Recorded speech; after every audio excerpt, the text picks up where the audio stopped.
All right, let's get this show started! In today's news, Sean Strickland meets Bryce Mitchell. The ever so slightly controversial Sean Strickland raised many eyebrows once again after posting a video alongside the equally contentious Bryce Mitchell. I'm out here, my boy Bryce Mitchell, man. He's one of the real ones. We're talking about freedom, overthrowing the government, taxation. This man's one of the real ones. Our favorite calibers. Let's go, my man. 30-06. Let's go, dog. One of the real ones. Let's go. You guys, I spent a little bit too much time with Bryce. He starts getting in my head. I'm starting to think, maybe I want to move to Arkansas. Maybe I want to build a bunker. Maybe I need 1 million rounds of ammunition. But Bryce, my man, I'm not down with that cousin thing. I know how you guys are in Arkansas. Not this guy.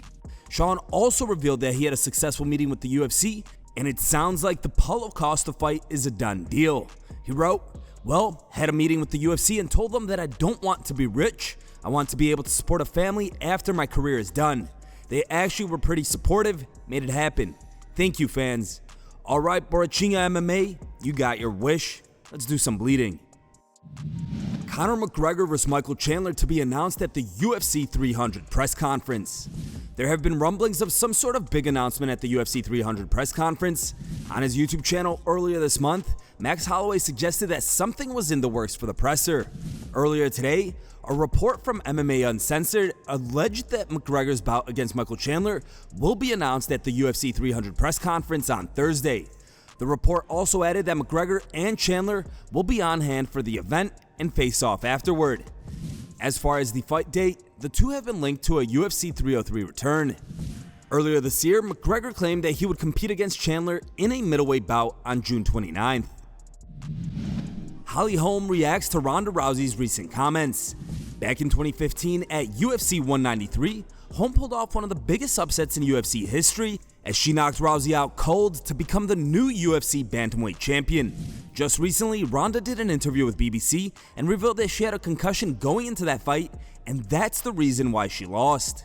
Now, just a few short days before UFC 300, where Holm is set to face Kayla Harrison, Holly responded to Ronda's comments, saying, What's just your reaction when you hear this? Do you feel like she's trying to take away from your win all these years later?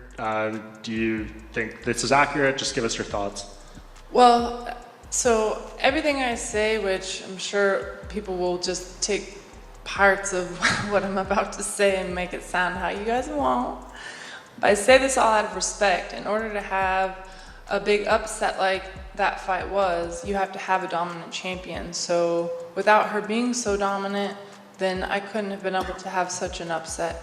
But with that being said, I was the better fighter. I was the better fighter that night.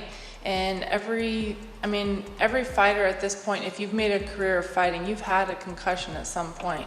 You go back and look at some of my boxing fights and some of the things that I've done, I've definitely had some concussions. So I'll never sit here and use that as an excuse for any loss. And I think that it's probably just hard for her to really want to maybe admit that I was just the better fighter. Was she so dominant and a good champion? 100%. I give her that. But she wasn't better than me, and especially that night. Jiri Prochazka fires back at Aleksandar Rakic. Ahead of UFC 300, Rakic called out Prochazka for allegedly living a quote-unquote fake samurai lifestyle. You know, you cannot become a samurai after just reading a book.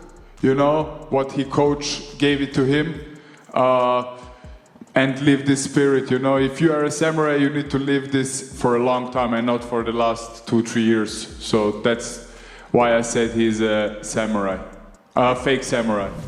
Jiri fired back at his rival, saying that Rakic is just talking shit and that he will show him who he really is inside of the octagon on Saturday night. Aleksandar is talking too much. Like I said, he's talking too much. He don't know me, and he will know me in the cage. Who I am, where I am able to go, how through I can go to take a win. And he don't know me personally. If you don't know somebody personally, how you can speak about him something, whatever. And I never said about myself I'm a samurai or whatever. Yeah, because I'm respecting all the warriors from all the history. and I'm sharing with the people, with all the world, every time, the best ideas and best thoughts what I ever have, which helped me to improve myself on the way, to keep myself on the way. And you will like that. He don't know nothing about me, how I'm living. I can't say what I sacrificed because I accept the way. And when you accept the way, you will live wherever, do whatever. That's it. Yeah. So he's talking shit. Max Holloway takes a shot at a quote-unquote questionable Ilia Topuria. During Wednesday's media day, Holloway said that he still believes Alexander Volkanovski is a top-tier fighter, despite his 2 knockout losses to Ilia Topuria and Islam Makhachev. Holloway is also not yet sold on Topuria as champion, describing him as quote-unquote questionable, and suggested that he's already ducked him during his rise through the ranks. Max over here. So if you get BMF title, probably next matchup for you is new champ Ilia Topuria. And what do you think about that? Questionable. That's it. Questionable. Everybody keep asking me, what do I think of Topuria? Yeah, fighting Topuria. He's questionable. I'll fight him. You go ask him that question. Ask him that question about me. At the end of the day, UFC, I always wanted to fight for a title. I always want to do this. A lot of contenders, they gave me a lot of up-and-coming contenders, and then there's one that didn't come up towards my way. So you can ask UFC about that. You can ask him the question. Alex Pereira destroys Francis Ngannou's punch force record. Back in 2018, Ngannou recorded a score of 129,000. Now ahead of UFC 300, Pereira crushed this record, hitting a score of 191K on the Power Cube. Things are going crazy. Oh my God, bro. Bro. Charles Oliveira gets emotional during an interview. ESPN MMA has released a documentary about Charles Oliveira's journey from the favelas to the UFC. In the documentary, Oliveira got really emotional when describing the meaning of his nickname, the Bronx. You can watch the full documentary on ESPN MMA's YouTube channel. The link is in today's video description. Depois de muito tempo, 11 anos, irmão. Demorou 11 anos lá dentro. E eu batalhei pra caraca, tipo, aconteceu, tá ligado?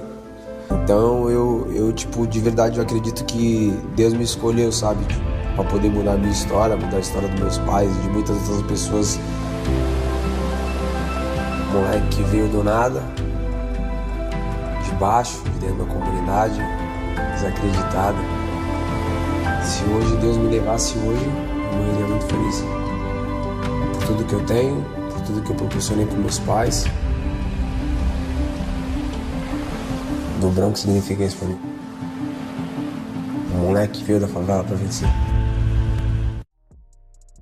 Time for today's top memes. Third place was found over on Instagram and was posted by As Shopped As It Gets. The second place meme was found over on Facebook and was posted by Robert. And the top picked meme was found over on Reddit and was posted by Freeman687.